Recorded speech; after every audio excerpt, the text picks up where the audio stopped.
Olá, meu nome é José Marcelo, sou diretor-presidente do Hospital Alemão Oswaldo Cruz. O Hospital Alemão é um dos grandes hospitais tradicionais de São Paulo.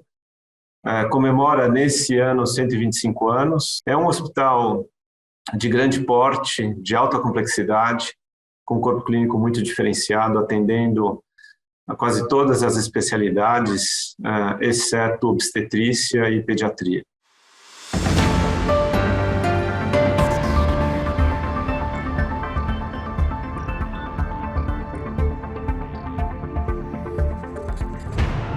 Patrocínio Samsung. Saia da mesmice com nosso dobrável Galaxy Z Fold 4 5G. Patrocínio Amazon. Vem ser um vendedor parceiro Amazon. Seu negócio voa. A visão para mim é muito clara, e isso é secular, tá? Desde o dia que entrei na faculdade já era secular, e eu já estou formado há mais de 30 anos, tá bom? E não tinha telemedicina naquela época. A chave é contato médico-paciente. É isso que resolve todas as questões que a gente está falando, tá? Tem os outros profissionais de saúde também, mas tem que estar tudo isso integrado, né? Então, a chave principal que da tua pergunta é contato médico-paciente. Esse contato, ele nunca vai ser substituído por uma consulta rápida, nem no encontro presencial e nem na telemedicina. Então, isso já está combinado, né? Muitas vezes é aquela fala, o médico me olhou nos meus olhos, o médico me atendeu em 6 minutos, o médico não colocou a mão em mim, tá? Então, isso também já acontecia. A telemedicina não é isso, né? O contato do paciente, ele pode ser intermediado pela tecnologia, até para o benefício dele, porque ele está à distância, na localidade que ele está, ele não tem acesso ao especialista, e não que necessariamente tem que ser um especialista, mas naquele caso precisa. Então, a telemedicina, ela complementa a solução, ela não substitui, ela não é a panaceia que cura tudo. E ela vai evoluir, porque é uma plataforma digital. Então, enquanto a gente está falando aqui, vamos supor que essa conversa fosse uma consulta, né? Enquanto a gente está falando aqui, se você tivesse com um sensor e eu conhecesse você já daquela consulta inicial que a gente se encontrou e fez presencial, a gente estaria trocando num outro nível, né? E eu estou vendo, Beth, olha, tua pressão está bem melhor do que estava antes, estou vendo que a tua frequência está mais controlada, que bom que você está se movimentando mais, e estou te incentivando, né? Se você olha a telemedicina, joga no sistema e ela resolve tudo, péssimo. Ela vai ser mais um problema do sistema, mais uma distração. Mas ela tem um encaixe e ela potencializa o sistema, eu não tenho dúvida. E ela vai avançar com inteligência artificial, com análise de dados. Imagina eu aqui com uma tela adicional, puxando o teu prontuário agora, reportando ele aqui. Eu te perguntando dos teus antecedentes. Sabe? Ela expande, ela não reduz, né? É claro que se você colocar ela em questões mínimas, aí vai ser muito ruim. Pega aquela experiência triste da escola, né, que a gente teve que colocar todos os alunos em casa, é aquele aluno que não tinha Wi-Fi na casa dele, como que ele ia fazer uma aula virtual? Não dá, né? Ou ele tem lá um celular limitado, e aí a tela é pequena, não consegue, né? Então, a telemedicina, ela é boa, mas ela é uma ferramenta que ela tem que ter um encaixe no sistema. Ela não substitui a relação médico-paciente, ela potencializa. Agora, essa relação, ela tem que estar estabelecida. Uma vez estabelecida, é muito bom. O Oswaldo Cruz, ele tem um centro de inovação, já, se não me engano, há uns 3 anos, como uma área constituída, né? Ela está integrada com as atividades de pesquisa científica e de ensino, educação. Então, a nossa faculdade está integrada. Então, esse é um polo de muita sinergia, tá? E quando eu pego o recorte de inovação, a gente está buscando a inovação que age mais próximo do paciente, né? Isso é uma diretriz para nós, para aumentar cada vez mais qualidade e segurança. A gente sabe, pelas tendências e pelo nosso desenvolvimento, que a visão do Oswaldo Cruz para o Hospital do Futuro é um hospital que não tem muros, é um hospital onde o cuidado ele talvez comece na alta complexidade, e aí ele tem que ser continuado no indivíduo fora do hospital, e aí todos aqueles ganhos que eu te falei no começo da nossa conversa, né? Ele vai ser melhor tratado, ele vai estar no ambiente que ele quer, porque ele vai estar mais perto da casa ou dentro da casa dele e tudo mais, né? Então, esta é uma das vertentes. Tecnologia está muito desenvolvida para isso, e cada vez mais a gente trabalha com sensores, monitoramento remoto, telesaúde, intervenções de menor complexidade fora dos nossos muros, porque é mais efetivo e de menor custo. Gestão de dados, isso também a inovação construída aí. Então, a gente tem uma área de atuação em saúde populacional, atendendo empresas, e aí você trabalha no diagnóstico daquela população, analisando dados, vendo perfis, vendo incidência e fazendo a transformação dessa condição. Então, só para te dar um exemplo específico deste recorte de gestão de saúde populacional, e aí eu tenho essa experiência da nossa própria população feminina aqui, que numa instituição de saúde predomina o público feminino e num momento de idade reprodutiva. Então, na nossa população, que está acompanhada já há décadas e tem a cultura de se cuidar durante a gestação, a taxa de complicação perinatal da mãe ou da criança é de 2% ou menos. Quando eu olho uma população que não é cuidada, é 10%. E aí, isso é aqui, isso pode acontecer na rede pública também. Então, essa transferência de know-how por meio de contratos, ou eventualmente até num projeto do PROAD-SUS, é a forma que a gente transforma esse conhecimento em atuação inovadora para o mercado. Não poderia deixar de ser iniciar pela saúde, porque a saúde é um bem do indivíduo e ele é um bem da sociedade. Acho que o que a gente aprendeu com dos milhares de aprendizados da pandemia é que a saúde é sistêmica, né? Então, uma melhoria clara para mim é a saúde como um recurso finito, né? E que o indivíduo se aproprie desse papel protagonista da gestão desse seu recurso, né? Esse seria o primeiro. O primeiro que me vem à cabeça, e talvez o mais relevante para mim, um outro elemento é equidade, e isso não quer dizer tudo para todo mundo, é uma maturidade elevada de acesso a recursos, né? E eu acho que um terceiro é bem-estar, né?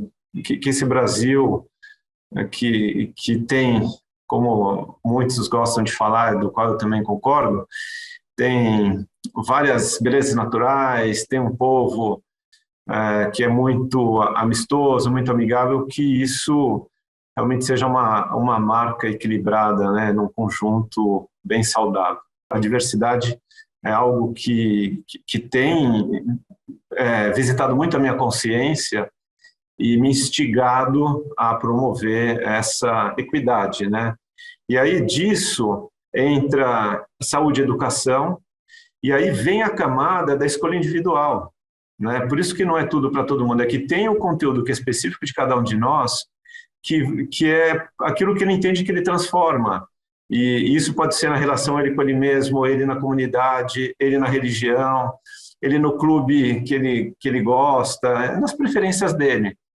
Por isso que eu não acredito que é uma regra única, né? Naquele polo de então é tudo para todos ou não é nada para ninguém. Aí é muito binário.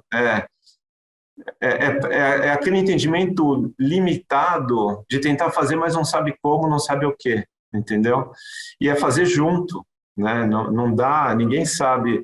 Eu não sei o que é para você, o teu sonho, o que é relevante, o que vai ser significado para você fazer a tua contribuição, a tua transformação.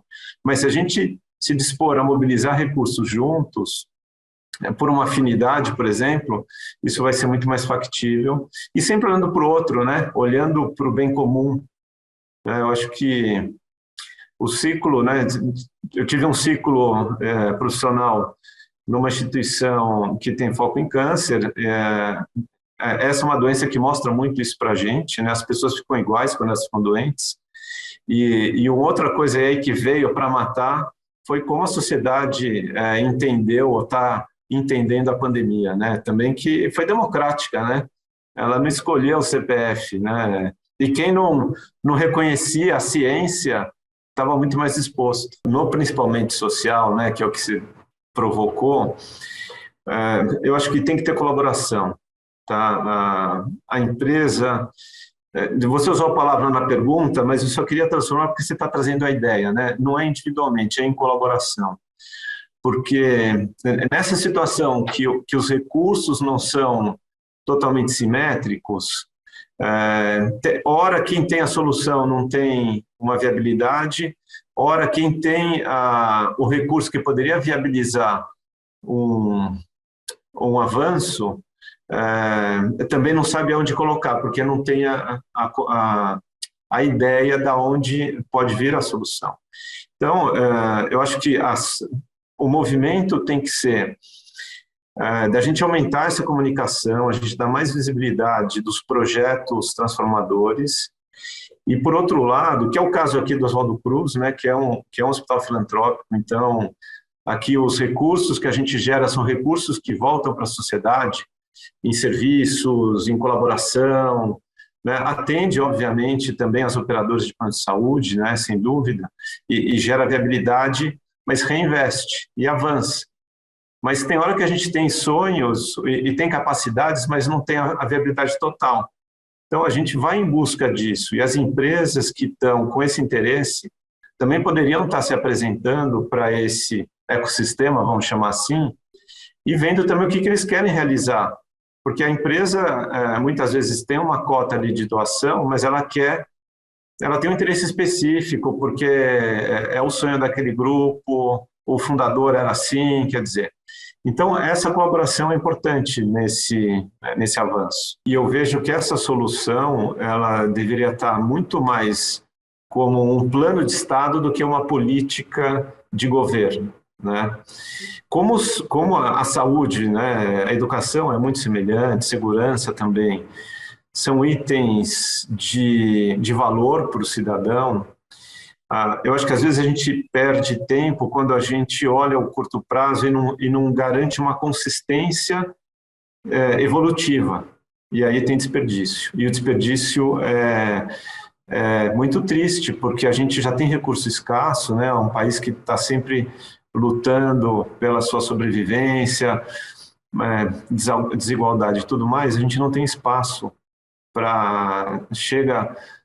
Chega um novo governo e aí muda a direção. A gente tinha que ter um combinado social dos temas prioritários deles serem conectados por 10, 20, 30 anos. Aí sim a transformação ela se consolida na sociedade. Tem doenças, por exemplo, né, tem doenças que são evitáveis, que uma ação de Estado elevaria o nível de saúde da população, como, sei lá, obesidade, ou muitos casos de câncer, a própria hipertensão, né, controle da diabetes, que você precisa um misto de educar, de cuidar de quem já está acometido, prevenir de quem não está. Então, isso é um conjunto de algumas décadas, mas depois de um tempo a gente aprende. E aí, a hora que a gente aprende, o problema está resolvido. Igual usar cinto de segurança. Quer dizer, os meus filhos, eles falam, cadê o cinto? A gente não precisa mais. Eu, na mesma idade deles, tive que ser convencido a usar. Eu lembro daquelas campanhas chocantes de acidentes de carro, das seguradoras e tal. Então, a consistência faz a sociedade aprender. Agora, leva tempo. Na saúde, leva tempo. A distribuição da medicina, ela não é equinânime. Por isso que eu acho que Vamos fechar como a gente começou na equidade, né? Que é um termo bem complexo, né? Então, essa é uma preocupação nossa. A medicina, ela não está bem distribuída, né? E aí eu não estou falando em quantidade de profissionais, né? Muitas vezes é aonde que esses profissionais estão se concentrando. Então, em geral, tem uma concentração muito grande nas capitais, ao invés de estar um pouco mais distribuído, né? Então, isso no público e no privado, tá? Então, esse é um ponto que a gente tem que endereçar, estimular. A telemedicina, por exemplo, pode ser um dos componentes de democratização desse acesso, não de substituição, mas de complementação do sistema, tá? No todo, eu acho que, como sistema único, a gente está avançando, eu acho que a gente avança rápido. Eu tinha um olhar pela entrada da oncologia, agora eu vejo o sistema mais geral, por conta do que o Oswaldo Cruz traz para as contribuições, né? E vendo também como o Ministério caminha, como as secretarias estaduais e municipais caminham, eu acho que a gente está evoluindo no nosso sistema. Eu acho que ele está entre o bom e o muito bom. Agora, a sociedade tem que caminhar, porque o sistema não vai resolver os problemas da sociedade. E aí, por que o indivíduo não procurou antes?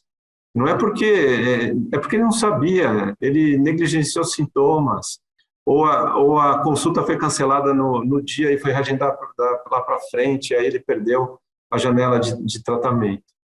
Então, eu vejo que a gente está caminhando, e a pandemia acelerou, né? Ela trouxe as conversas para cima da mesa, num contexto concreto e democrático. Todo mundo, tinha gente de todos os níveis pedindo ajuda, pedindo informação, pedindo orientação, pedindo socorro, e a gente foi entregando, e isso fica, tá?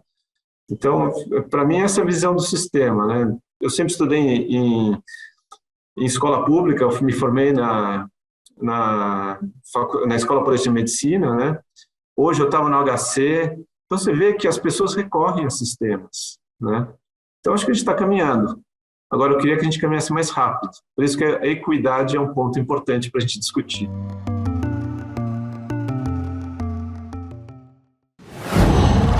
Qual